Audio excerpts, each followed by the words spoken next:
अच्छा, जब भी हम राजस्थान का नाम सुनते हैं तो दिमाग में क्या आता है?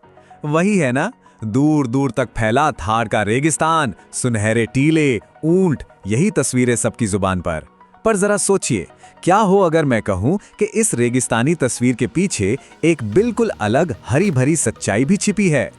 जी हाँ, मानिए या ना मानिए, ये तस्वीर भी राजस्थान की ही है। ये घने जंगल और ये हरियाली, ये उस आम सोच को एकदम चुनौती देती है जो हम सब इस राज्य के बारे में रखते आए हैं। तो सवाल यही उठता है, वही एक ऐसा राज्य जो अपनी सूखी और बंजर जमीन के लिए जाना जाता है, वहां इतने जंगल कैसे मुमकिन है? यही वो पहेली है जिसे आज हम सुलझाने की कोशिश करेंगे। तो चलिए सफर पर निकलते हैं। हम देखेंगे कि राजस्थान रेगिस्तान के अलावा और क्या है। 3D मैप की मदद से इसके हरे इलाकों को समझेंगे, यहाँ के जंगलों की अलग अलग किस्मों को जानेंगे, सबसे हरे और सबसे सूखे जिलों की तुलना करेंगे और आखिर में बात करेंगे इन जंगलों के भविष्य की। तो सबसे पहली बात जो हमें समझनी है वो ये है कि राजस्थान का मतलब सिर्फ रेगिस्तान नहीं है। यहाँ की ज्योग्राफी बहुत ज्यादा कॉम्प्लेक्स और विविध है, और इसी विविधता में ही इसके इन छिपे हुए जंगलों का राज छुपा है। चलिए अब सीधे आंकड़ों की बात करते हैं, क्योंकि किसी भी कहानी की असलियत तो नंबर ही बताते हैं, है ना? और राजस्थान के जंगलों की कहानी भी कुछ ऐसी ही है।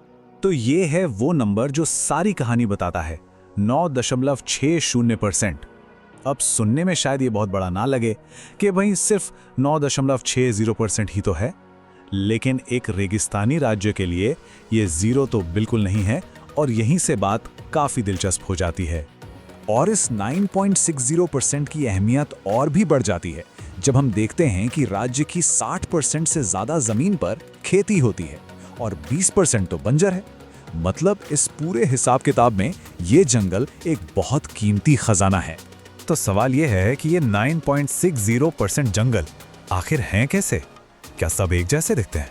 नहीं, बिल्कुल नहीं। राजस्थान के जंगलों में आपको हैरानी होगी, इतनी ज्यादा विविधता है। चलिए देखते हैं कि इन्हें किस तरह से बांटा जाता है। देखिए, इन जंगलों को समझने के दो मेन तरीके हैं। पहला है एडमिनिस्ट्रेटिव, मतलब सरकार ने तय किया है कि कौन सा जंगल कितना प्रोटेक्टेड है, कौन सा नहीं। और दूसरा जो ज्यादा मजेदार है वो है मौसम और जलवायु के आधार पर। इससे हमें पता चलता है कि असल में वहां किस तरह के पेड़ पौधे उगते हैं। ये है राजस्थान के सबसे आम जंगल जो करीब 58% वन क्षेत्र में फैले हुए हैं। ये वो जंगल हैं जो रेगिस्तान के माहौल में जीने के लिए ही बने हैं। यहाँ के पेड़ जैसे खेजड़ी, इनकी जड़ें पानी की तलाश में बहुत नीचे तक चली जाती हैं और इनकी छोटी छोटी पत्तियां पानी को उड़ने से बचाती हैं। और फिर कांटेदार जंगलों से एकदम अलग यहाँ है सूखे सागवान के जंगल। ये दक्षिणी राजस्थान के उन इलाकों में मिलते हैं जहाँ बारिश ज्यादा होती है। जैसा कि नाम से ही जाहिर है, यहाँ का मुख्य पेड़ है सागवान, जिसकी लकड़ी बहुत महंगी बिकती है। ये दिखाता है कि एक ही राज्य में मौसम के कितने अलग अलग रंग हैं। चलिए अब जरा बड़े लेवल से हटकर थोड़ा जूम इन करते हैं। हम अपने 3D मैप पर चलेंगे और देखेंगे कि जिला लेवल पर क्या कहानी है, और आप देखेंगे कि राज्य के अंदर ही जमीन आसमान का फर्क है। यहाँ एक बहुत बड़ा अंतर साफ नजर आता है। उदयपुर और प्रतापगढ़, इन दोनों जिलों में 23% से भी ज्यादा जंगल हैं। सोचिए, ये राज्य के औसत 9.6% से दोगुने से भी ज्यादा है। इससे पता चलता है कि राजस्थान की असली हरियाली कुछ खास इलाकों में ही सिमटी हुई है। इस नंबर पर जरा गौर कीजिए, 23.49%। इसका मतलब है कि उदयपुर जिले का लगभग 1/4 हिस्सा जंगलों से ढका हुआ है। इसे सिर्फ झीलों की नगरी नहीं, जंगलों की नगरी भी कह सकते हैं। और अब देखिए एक बिल्कुल उल्टी तस्वीर। जोधपुर राज्य के सबसे बड़े शहरों में से एक, वहां जंगल सिर्फ 0.48% है, मतलब आधा % भी नहीं।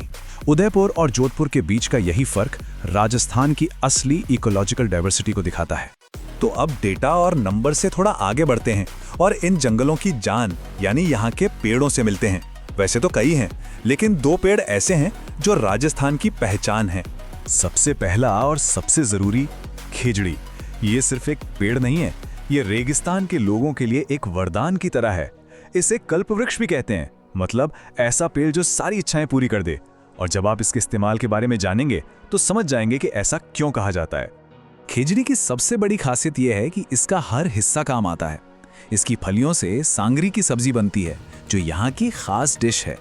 इसकी पत्तियां, जिन्हें लूम कहते हैं, जानवरों के लिए बहुत अच्छा चारा है।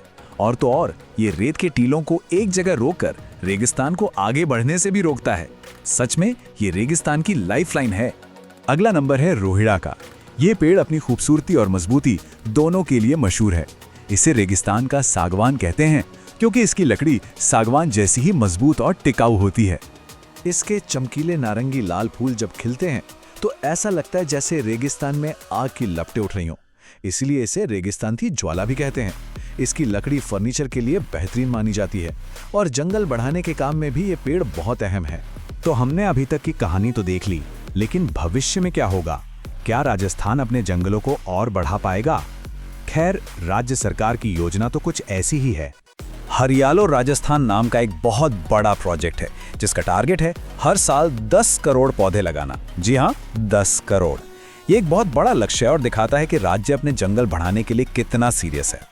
और यहीं पर आके हम एक बहुत बड़े सवाल पर रुकते हैं। देखिए, पेड़ लगाना एक बात है, लेकिन एक ऐसी जगह पर जहां पानी की इतनी कमी हो, उन पेड़ों को जिंदा रखना, उन्हें बड़ा करना, यह अपने आप में एक बहुत बड़ी चुनौती है।